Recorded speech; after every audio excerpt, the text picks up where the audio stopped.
Hey, I just finished lunch with a client and I'm walking back to the office. And during my meeting, I was reminded a couple extremely valuable lessons and just wanted to get them out there really quick before they escape my mind. So, first one is I filled this bag up in preparation for our meeting with like laptop, financial planning projections, charts, articles about how inflation is infecting the economy and whatnot.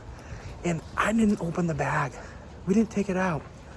The three of us sat there and we started talking about our families, our kids, sports, flag football, gymnastics, all these different things we were focusing on. We went a dozen different directions and none of it had anything to do with the charts. So the lesson was what's important is that I'm paying attention to it and that they trust me to do this, and communicating those numbers to them wasn't what was important. What was important was the personal connection. And the directions this went was the topics were, how has life changed in the past couple of years? How has it affected their goals, what they think about retirement, what they envision happening going forward. Both their parents have recently retired and their health isn't great.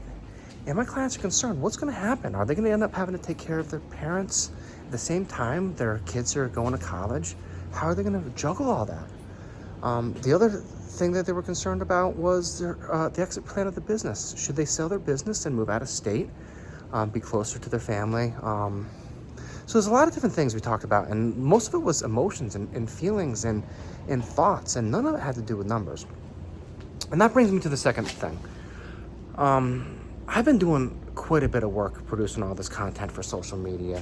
And a lot of this stuff has a dual purpose. I mean, I obviously would like some new clients out of it, but I was reminded by this client that the reason I'm doing this is to mass communicate, so I don't have to tell the same story over and over and over again. So, my client was able to have this conversation with me because we didn't have to waste time talking about portfolios, investment returns, and inflation and whatnot, because they've already watched my videos on it. They already know that I'm paying attention to it, and I have a plan in place for them. So it freed up the FaceTime that we had to talk about what was really truly important and valuable to them. And we were able to focus on that instead of wasting our time doing something that could in his own words, we can do all that stuff over Zoom, over email. Let's talk about this instead. So thank you, client, for reminding me of this valuable lesson. And thank you again for reminding me why I love what I do. And again, I love where I work. I mean, gosh, can you imagine? This is my walk back to the office. All right, thank you. And I'm reinvigorated, and I am going to get back, put some of these numbers, because I love them, into the financial plan and show him that all of the concerns we have a plan for, we're on top of, and he has nothing to worry about. Thanks for joining me on this beautiful walk through scenic Boston.